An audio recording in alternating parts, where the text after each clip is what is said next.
Assalamualaikum warahmatullahi wabarakatuh. Apa kabar anak-anak semua? Peserta didik kelas 10 SMA Negeri 1 Karangreja tahun pelajaran 2021-2022. Selamat bertemu dengan saya, Ibu Leni, Kurikulum SMA Negeri 1 Karangreja. Semoga kalian pada saat ber-MPLS ini dalam keadaan yang baik, sehat, tanpa kurang suatu apapun. Karena di masa pandemi ini yang utama dari kita semua adalah sehat. Dengan sehat maka kita akan bisa melakukan berbagai hal dan banyak hal yang wajib dan perlu kita lakukan. Seperti yang ada dalam jadwal kalian, bahwa Dwi diberikan tugas untuk memberikan materi MPLS di hari kedua tentang cara belajar efektif dan tantangan pembelajaran di era revolusi industri 4.0 SMA Negeri 1 Karangreja. Anak-anakku yang tercinta, kita mulai saja untuk materi kita. Kita awali dari pengertian belajar. Apa sih itu belajar? Belajar adalah proses aktivitas yang mengarah pada perubahan yang positif pada pengetahuan, keterampilan, dan sikap. Belajar tidak terbatas pada saat atau waktu suatu pendidikan berlangsung, melainkan merupakan bagian dari keseluruhan hidup kita. Belajar adalah proses yang berlangsung seumur hidup. Artinya tidak hanya kalian saat sekolah saja, tapi sampai nanti kita selesai hidup di dunia. Kalian tahu yang dimaksud dengan selesai hidup di dunia itu kapan? Dan berikutnya kita masih dengan definisi belajar. Belajar merupakan suatu aktivitas mental atau psikis yang berlangsung dalam interaksi aktif dengan lingkungan yang menghasilkan sejumlah perubahan yang relatif konstan dan berbekas. Itu adalah definisi belajar menurut Wingo.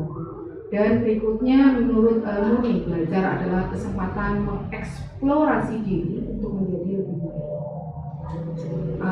Artinya kalau kalian setiap hari, setiap saat menjadi lebih baik, berarti itu adalah hasil dari proses belajar kalian.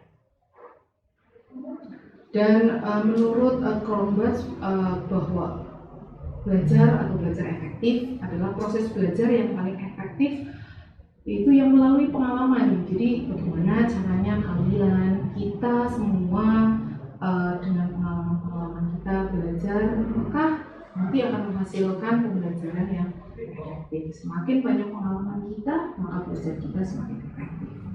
Dan menurut Luh Murniasi, belajar efektif adalah belajar yang produktif. Belajar produktif adalah berapa banyak hal yang berhasil dikerjakan dengan baik dalam jangka waktu tertentu. Jangka waktu tertentu itu bisa 1 hari, 2 hari, 1 minggu, 1 tahun, 2 tahun, bahkan lebih dari 5 tahun, 1 tahun. Kemudian kita akan memasuki tentang tujuan belajar efektif. Untuk tujuan belajar efektif, yang pertama adalah pengumpulan atau akumulasi pengetahuan, yang kedua adalah konsep dan kecakapan, sementara yang ketiga adalah pembentukan sikap-sikap dan tindakan.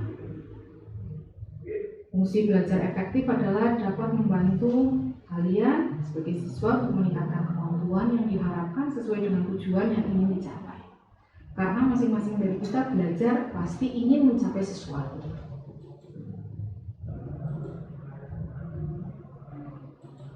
Dan sekarang silakan kalian perhatikan diri kalian masing-masing. Kita akan coba menemukan gaya dari belajar kalian masing-masing, karena tiap-tiap orang itu memiliki gaya atau tipe belajar masing-masing. Jika nanti kalian bertanya pada diri kalian sendiri, apakah kamu suka mencoret-coret ketika bicara di telepon? Kalian sedang berbicara di telepon dan tangan kalian asik untuk mencoret-coret. Apakah kamu berbicara dengan cepat? Apakah kamu lebih suka melihat peta daripada mendengar penjelasan? Jika kalian menemukan hal-hal tersebut, maka cara atau tipe belajar kalian atau gaya belajar kalian adalah gaya belajar visual. kalian itu lebih banyak melihat, dan belajar itu kalian lebih paham kalau kalian lebih banyak melihat. Terus berikutnya adalah kita masuk ke gaya yang kedua. Silakan kalian bertanya pada diri kalian lagi, apakah kamu suka berbicara sendiri? Apakah kamu menyukai ceramah atau seminar daripada membaca buku? Apakah kamu lebih suka berbicara daripada menulis? Jika kalian menemukan hal-hal tersebut pada diri kalian, maka gaya belajarmu adalah gaya belajar auditorial. Yang kalian suka berbicara sendiri, lebih suka ceramah, mendengarkan ceramah atau seminar daripada kalian membaca buku, kalian lebih suka berbicara daripada menulis, maka tadi gaya belajarmu adalah gaya auditorial. Sekarang untuk tipe atau gaya belajar yang ketiga, silakan kalian bertanya lagi kepada diri kalian sendiri. Jika yang dua tadi tidak, maka mungkin kalian akan menemukan di tipe yang ketiga atau di gaya yang ketiga. Seperti apakah kamu berpikir lebih baik ketika kamu bergerak atau berjalan dibandingkan pada saat kalian diam? Terus apakah kamu banyak menggerakkan anggota tubuh ketika berbicara atau tidak? Terus apakah kamu merasa sulit untuk duduk diam? Artinya kalian kalau duduk itu gak bisa diam, mau bergerak sana sini, atau kakimu itu gak bisa diam, tanganmu gak bisa diam, kayak gitu saat ini. Ini bisa diam, tapi bisa juga gak diam. Atau yang bergerak tuh ya kayak gitu. Kalau berbicara itu gak bisa diam saja, tapi harus bergerak. Dan jika jawabannya adalah iya semuanya, maka gaya belajarmu adalah gaya belajar kinestetik. Silakan kalian temukan, kalian gali, bukan berarti kalian sama persis dari tipe yang tiga tadi yang sudah dijelaskan itu kalian harus sama persis, tidak. Bisa jadi kalian gabungan dari ketiga hal tersebut. Karena tiap-tiap orang memiliki gaya masing-masing. Yang dimaksud tadi gaya yang tadi adalah kecenderungannya kalian lebih banyak yang mana? Yang pertama, kedua, atau yang ketiga? Silakan kalian jawab sendiri. Sehingga nanti kalian akan bisa mencari cara belajar efektif kalian masing-masing pada saat kalian sudah menemukan tipe atau gaya belajar kalian masing-masing. Dan kita sekarang akan mulai atau coba masuk ke proses belajar. Setelah gaya ketemu, kita akan ke proses belajar. Proses belajar dapat terjadi melalui 4 cara yang berbeda. Yang pertama, belajar melalui hadiah. Kemudian yang kedua, belajar melalui hukuman atau punishment. Yang ketiga, belajar melalui pemahaman. Dan yang keempat, belajar melalui contoh. Masing-masing dari kita akan melalui atau bisa melalui proses belajar dengan cara yang berbeda. Bisa melalui hadiah, bisa melalui hukuman, bisa melalui pemahaman, dan bahkan bisa melalui contoh atau bisa melalui contoh. Ini menurut Hildegard, Wenzel, dan kawan-kawan dalam buku proses pengembangan diri.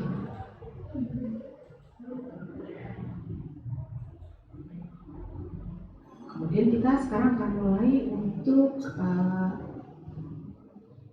mengetahui ciri belajar efektif. Belajar efektif memiliki ciri atau memiliki tanda. Tanda yang pertama adalah jika belajar kalian efektif, maka belajar itu akan menyenangkan. Belajar yang menyenangkan. Kemudian ciri yang kedua, terjadwal dengan baik. Insya Allah kalau kalian sekolah, maka jadwal kalian akan terjaga dengan baik. Hari Senin kalian pelajarannya apa, Selasa apa, sampai dengan Jumat. Kalian sudah SMA, sekarang kalian belajarnya dari hari Senin sampai Jumat. Kemudian ciri yang tiga dari belajar efektif adalah tidak memakan banyak waktu. Ingat anak-anakku semua bahwa belajar itu tidak harus dengan waktu yang panjang, tidak harus kita membutuhkan waktu yang begitu lama. Tetapi jika belajar itu efektif, maka belajar kita itu tidak membutuhkan banyak waktu. Berikutnya adalah dari waktu yang tidak banyak, tetapi hasil yang kita dapatkan adalah maksimal.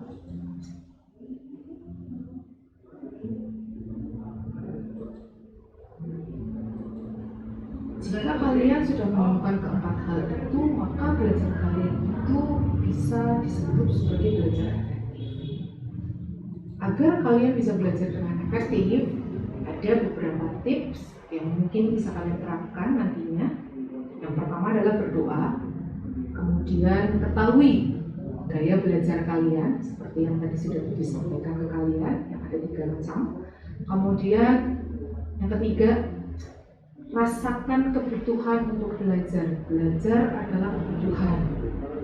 Maka nanti kalian akan bisa menemukan mau belajar kalian nanti akan ya. Kemudian yang keempat, cari tempat belajar yang nyaman. Kemudian belajar itu tidak butuh waktu yang lama, tetapi yang kalian butuhkan adalah rutin. Kalian rutin belajar. Kemudian bagi waktu belajar kalian dengan baik. Kemudian jika kalian sudah membagi waktu belajar kalian, lakukan diskusi bahwa belajar itu tidak bisa dilakukan sendiri. Itu yang harus kalian sadari. Kita membutuhkan banyak pihak atau beberapa pihak pada saat kita belajar. Kemudian yang penting lagi adalah cari cara untuk membantu konsentrasi. Cari cara untuk membantu konsentrasi. Berikutnya lagi adalah pahami, bukan menghafal. Belajar efektif adalah kalian memahami dan bukan menghafal. Kemudian pada saat kalian belajar kok kalian menemukan kendala, maka bertanyalah jangan sampai kalian itu tidak paham dan kalian tidak bertanya. Jika kalian tidak paham tentang materi pembelajaran, berarti kalian bisa bertanya kepada bapak atau ibu guru kalian atau mungkin ke teman-teman kalian. Berikutnya adalah pada saat belajar mungkin kalian mengalami kegagalan. Nah, yang harus kalian lakukan adalah coba terus meskipun kalian gagal. Artinya jangan pernah berputus asa dalam belajar. Kemudian agar kalian efektif juga dalam belajar, yang mungkin jarang kalian pahami bahwa silahkan kalian sukai setiap mata pelajaran, maka kalian nanti akan mudah dalam belajar. Sukai setiap mata pelajaran. Dengan cara seperti apa? Hanya kalian yang tahu. Bisa sukai gurunya, bisa sukai materinya, atau apapun. Yang penting kalian usaha untuk menyukai setiap mata pelajaran yang kalian pelajari. Kemudian manfaatkan fasilitas yang tersedia. Berikutnya adalah buat review atau peta materi dari hal-hal yang sudah kalian pelajari. Jadi di review. Hari ini kalian belajarnya misalnya bahasa Indonesia, maka buat review untuk pelajaran bahasa Indonesia hari ini. Kemudian pelajaran PPKN dan pelajaran yang lain. Semua kalian buat review atau buat peta materi.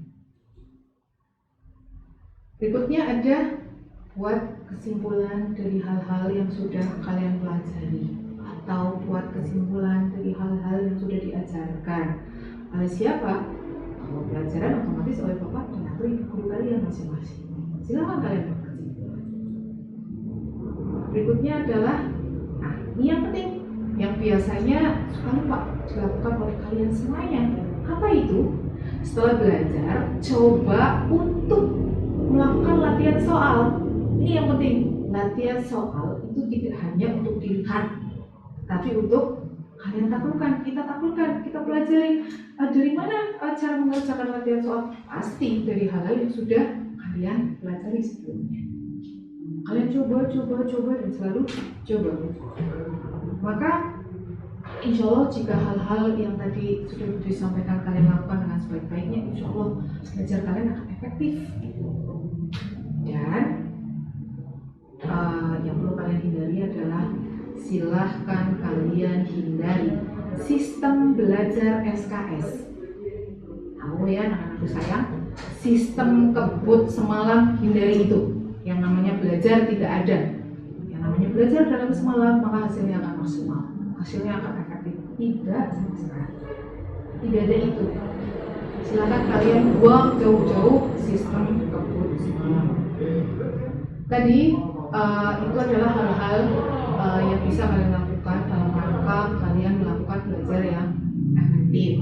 Itu belajar efektif secara umum. Dan sekarang kita sedang ada di masa pandemi COVID-19. Berbicara tentang pandemi COVID, ya mau tidak mau kita harus berusaha untuk menerima itu, bahwa saat ini kita ada di masa pandemi COVID. Bagaimana caranya kita coba untuk mematuhi prokes agar pandemi COVID bisa kita lalui dengan sebaik-baiknya, agar kita bisa melakukan PTM secepatnya, pembelajaran tatap muka tidak daring seperti hari ini. Kalian secepatnya bisa ketemu dengan teman-teman kalian yang lain, bisa ketemu dengan bapak ibu guru kalian. Jadi sangat yakin bahwa kalian merindukan yang namanya sekolah langsung atau sekolah tatap muka. Maka kita coba untuk mengurai belajar efektif di masa pandemi COVID itu seperti apa. Nanti silahkan kalian coba di rumah kalian masing-masing. Ada beberapa cara agar belajar kalian efektif di masa pandemi COVID ini. Yang pertama adalah temukan ruang belajar yang tenang dan nyaman di rumah kalian masing-masing. Otomatis itu rumah kalian akan tahu tempat mana yang paling tenang dan nyaman untuk kalian belajar. Saran dari Bu Dwi, harusnya tempat paling tenang dan nyaman untuk belajar di rumah harusnya sih kamar kita masing-masing. Catatannya, kalau kalian rajin membersihkan kamar kalian, rajin merapikan kamar kalian, pasti kamar kalian bisa disulap jadi ruang belajar yang tenang dan nyaman di rumah.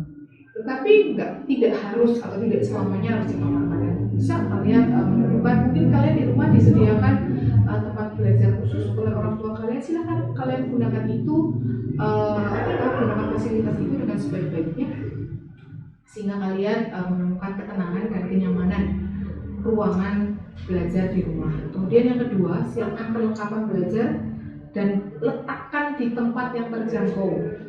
Kalau bisa, yang namanya belajar yang kayak di sekolah biasa itu, kalian jangan belajar sambil tiduran. Tetapi kalian siap, yang namanya mau belajar berarti kalian sudah siap untuk belajar, kalian sudah mandi, sudah menata diri kalian masing-masing, kemudian menata perlengkapannya, peralatannya, dan meletakkan di tempat terjangkau. Kalian sudah dengan kondisi yang siap untuk menerima pembelajaran dari sekolah, walaupun pembelajarannya adalah daring atau PJJ. Berikutnya, tadi berbicara tentang PJJ jarak jauh, otomatis yang kalian butuhkan adalah jaringan internet dan kuota yang tersedia, entah di komputer kalian atau laptop kalian atau HP kalian dalam kondisi yang baik.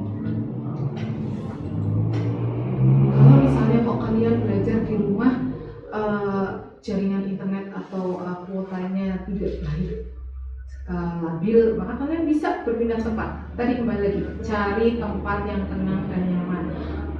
Sebaiknya di rumah, tapi kalau misalnya di rumah tidak bisa, di luar rumah tidak apa-apa. Gak masalah kalian dibilang pamer, gak ada bahasa pamer ya.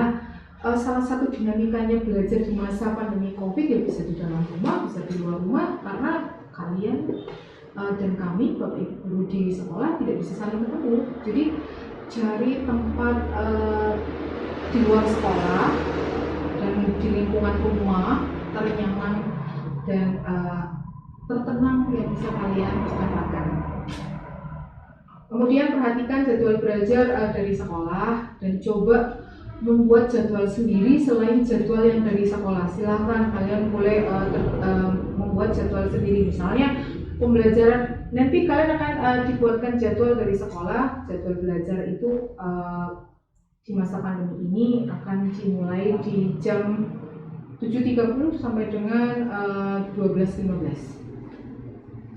Nanti akan disampaikan oleh wali kelas kalian setelah MPLS, insya Allah. Dan di luar jam sekolah silakan kalian buat jadwal sendiri. Misalnya kalian akan belajar lagi setelah kalian melaksanakan sholat maghrib untuk kalian yang beragama Islam atau kalian yang Muslim. Atau bisa jadi kalian belajar setelah nanti kalian tidur malam, kalian bangun jam 2 malam, boleh. Silakan kalian buat jadwal sendiri di luar jadwal sekolah. Kemudian yang kelima, silahkan kalau kalian tidak membutuhkan smartphone, kalian jauhkan smartphone dari kalian pada saat sudah tidak belajar online dengan ibu kalian. Kalian coba fokus belajar mungkin dengan buku teks kalian, mungkin dengan catatan kalian, atau mungkin dengan laptop kalian. Silahkan pilih. Insya Allah kalau misalnya sudah di luar pembelajaran daring kalian yang dengan jadwal dari sekolah, dengan jadwal kalian sendiri, misalnya di malam hari atau di sore hari, coba jauhkan smartphone kalian. Kalian coba belajar dari hal-hal yang sudah kalian rangkum, hal-hal yang sudah kalian buat sebelumnya. Insya Allah itu akan bekerja dengan baik. Berikutnya adalah jangan lupa, tadi selain belajar, jangan lupa jaga kesehatan kalian. Olahraga, minum air mineral atau air putih. Dan sampai kurang, makan makanan yang bergizi. Jangan lupa sering-sering cuci tangan menggunakan air mengalir, karena tangan kita seringkali jalan-jalan, dan jangan lupa tangan kita salah satu sumber membawa virus paling efektif. Jadi bagaimana caranya virus itu kita buang jauh dari tangan kita dengan cara dari salah satunya adalah rajin mencuci tangan. Ini bagian dari pembelajaran kalian di era pandemi COVID. Kesehatan perhatikan dengan sebaik-baiknya. Kemudian cara yang lain lagi adalah silakan kalian berdiskusi secara online, entah bersama teman kalian atau dengan guru kalian, menggunakan aplikasi belajar online. Dan sedikit yang bisa disampaikan ke kalian, insya Allah nanti kalian pembelajarannya akan menggunakan Moodle. Untuk Moodle nanti insya Allah akan disampaikan dengan lebih detail pada saat kalian melakukan perwalian dengan wali kelas kalian setelah MPLS selesai. Berikutnya lagi butuh ingatkan, entah di masa pandemi, entah tidak pandemi, yang namanya belajar efektif ya tetap silakan kalian buat catatan, buat review, buat peta konsep, buat ringkesan atau apapun lah. Silakan kalian buat salah satu dari tadi, entah catatan atau review, peta konsep, ringkasan, rangkuman, buat salah satu dari itu. Insya Allah belajar kalian akan efektif. Kembali lagi, apapun bentuknya, mau dulu, mau sekarang, mau yang akan datang, insya Allah yang namanya catatan atau ringkasan itu tetap kita butuhkan pada saat kita belajar agar belajar kita efektif.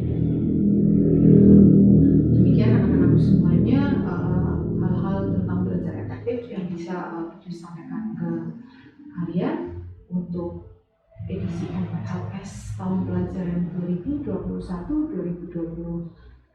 Dan sebelum diakhiri, ada beberapa quotes yang bisa mungkin nanti kalian terapkan untuk disampaikan ke kalian untuk kemudian kalian terapkan. Gantungkan cita-citamu setinggi langit, bermimpilah setinggi langit. Jika engkau jatuh, engkau akan jatuh di antara bintang-bintang. Itu quotes dari Insinyur Soekarno, presiden pertama kita semuanya. Dan ada juga quotes buat kalian, jika seseorang bepergian dengan tujuan mencari ilmu, maka Allah akan menjadikan perjalanannya seperti perjalanan menuju surga. Jadi silahkan kalian cari ilmu sebanyak-banyaknya, belajar sebaik-baiknya, maka surga menanti kalian.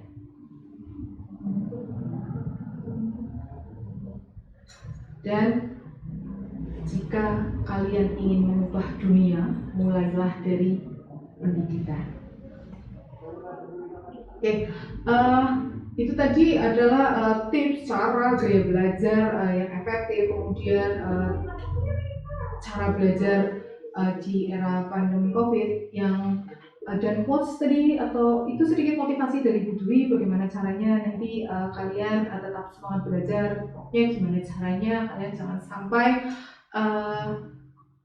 mengalami kebosanan dalam belajar, karena pasti yang namanya belajar di rumah akan mengalami kebosanan, tapi gimana caranya kebosanan itu kita kemas agar bosan itu tidak sampai datang ke kalian dan tidak sampai datang ke Dan tadi di luar yang tips dan sebagainya, pasti yang namanya belajar itu memiliki hambatan. Nah, berbicara tentang hambatan itu ada hambatan dari dalam atau internalnya kita. Ada beberapa hal yang menghambat belajar kita, yang dari kita akan bahas yang dari dalam dulu. Yang dari dalam tadi beberapa kali Putri menyampaikan di situ kesehatan, jaga kesehatan, prokesnya kita lakukan dengan sebaik-baiknya. Ya ini, kesehatan fisik akan menghambat kita pada saat kita keadaan fisiknya kurang baik, itu akan mengakibatkan kita tidak bisa berkonsentrasi. Banyak hal yang akan kita rasakan. Jadi bagaimana caranya? Siapkan kesehatan fisik kita dengan sebaik-baiknya agar tidak jadi hambatan. Kemudian berikutnya adalah intelijensi. Diakui tidak diakui, masing-masing dari kita sudah diberkahi, dikaruniai intelijensi yang berbeda-beda. Akan tetapi intelijensi kurang atau rendah itu memang hambatan. Tetapi bagaimana caranya kita merubah hambatan itu menjadi kelebihannya kita? Bagaimana caranya kalau kalian menyadari bahwa intelijensi kalian kurang atau rendah, tidak masalah. Tapi semangat kalian ditinggikan untuk belajar. Itu yang disebut sebagai ikhlas dalam belajar adalah bagaimana caranya kita bisa menerima kondisi kita, apapun kondisi kita. Misalnya tadi intelijensi kita itu rendah, tapi gimana caranya kita merubah itu menjadi sesuatu yang indah dengan cara ikhlas belajar. Ikhlas belajar adalah 1 kali tidak paham maka kalian belajar 2 kali, 2 kali kalian tidak atau belum memahami maka 3, 4, demikian seterusnya. Maka hambatan itu insya Allah akan bisa atasi dengan baik. Berikutnya lagi adalah yang menghambat kalian adalah, atau kita semua pada saat belajar adalah kebiasaan buruk kita. Males, suka menunda-nunda, hindari itu, buang itu. Males, suka menunda-nunda, hindari, buang itu jauh-jauh dari kita. Kemudian ada lagi yang menghambat kita dalam belajar adalah persepsi negatif. Masing-masing dari kita memiliki persepsi negatif. Perasaan pesimis, rendah diri, tertekan, takut, dan cemas. Itu coba kalian kurangi, bahkan silahkan kalian hilangkan persepsi negatif ini dari diri kalian masing-masing agar kita belajar tidak terhambat. Itu tadi adalah faktor-faktor atau hambatan-hambatan dari dalam. Sementara hambatan-hambatan dari luar pasti ada, karena dari dalam ada, dari luar ada. Misalnya hambatan-hambatan dari luar itu ada keadaan lingkungan yang kurang nyaman atau kurang tenang, misalnya gaduh, rasanya panas, dingin, kacau, kurang tertib. Itu adalah hambatan pertama dari luar. Yang kedua, sarana dan prasarana yang kita miliki kurang memadai, maka itu akan menghambat dalam proses belajar kita. Kemudian yang ketiga, meja tulis yang kurang bersih, penuh sesak dengan barang-barang yang tidak diperlukan. Kemudian pengaruh teman yang kurang baik. Kemudian ada lagi keluarga yang kurang memberikan dorongan. Itu adalah faktor-faktor penghambat yang dari luar. Itu semua dari beberapa hal yang sudah Putri sampaikan, pasti salah satu, salah dua, bahkan semuanya mungkin kalian hadapi. Tapi silahkan kalian coba untuk mengatasi itu semua dengan caranya kalian masing-masing. Gaduh berarti kalau kalian belajar kok kondisinya gaduh, hindari tempat gaduh.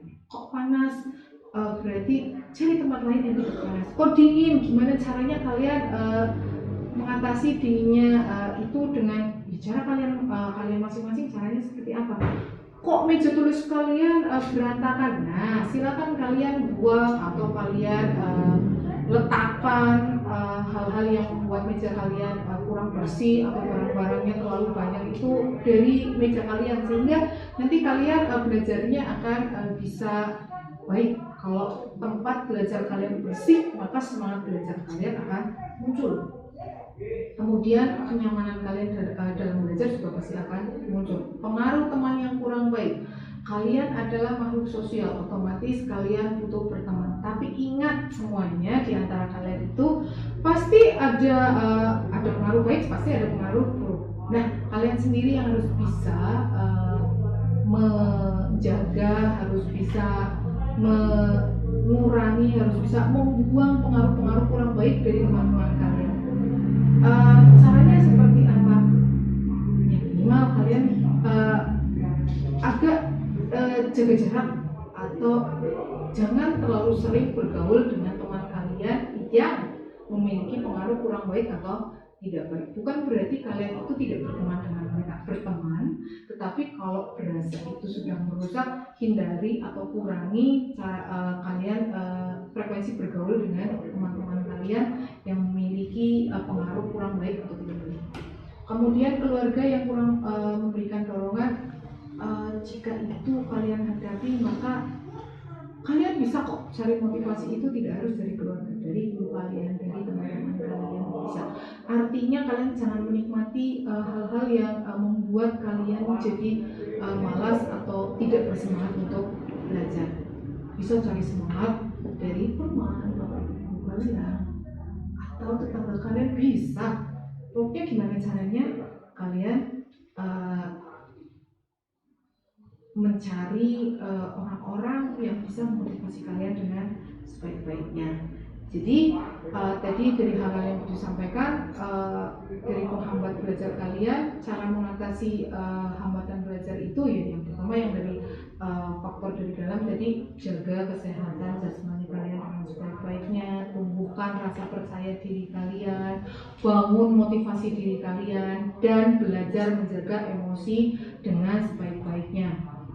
Itu untuk menangani hambatan yang dari dalam. Untuk yang dari luar berarti tadi dari banyak hal yang sudah disampaikan, kesimpulannya adalah cari tempat belajar yang tenang dan nyaman. Silakan kalian cari sehingga nanti bisa menimbulkan konsentrasi belajar yang tinggi. Lengkapi sarana dan prasarana belajar sehingga kita dapat belajar dengan nyaman tanpa ada kekurangan yang ada. Kemudian rapikan tempat belajar kita, bertemanlah dengan teman-teman yang suka belajar, dengan teman-teman yang baik, dengan teman-teman yang bisa memotivasi kita agar kita bisa belajar dengan lebih giat. Kemudian minta orang tua untuk memberikan motivasi, untuk memberikan dukungan ke kita. Tapi jika kalian sudah meminta kok masih susah, ya silahkan kalian diskusikan dengan bapak kalian atau teman-teman kalian. Gak apa-apa, kita saling memotivasi agar semangat belajar kita menjadi baik. Demikian anak-anakku sayang yang bisa disampaikan untuk materi kita pagi ini. Dan perlu kita ingat semua bahwa kita semua mempunyai jumlah waktu yang sama, tetapi tidak mempunyai kepandaian yang sama. Itu tidak masalah. Walaupun demikian, mari kita gunakan waktu dengan baik, dan insya Allah kita akan bisa mengalahkan mereka yang mempunyai kepandaian. Terima kasih. Semoga apa yang Putri sampaikan bisa kalian serap dengan sebaik-baiknya, bisa berguna untuk kalian sebaik-baiknya. Mohon maaf jika dalam penyampaian banyak kekurangan, dan mohon maaf jika dalam penyampaian ada kata atau tindakan Putri yang kurang berkenan di hati kalian semua. Itu akhiri. Assalamualaikum warahmatullahi wabarakatuh.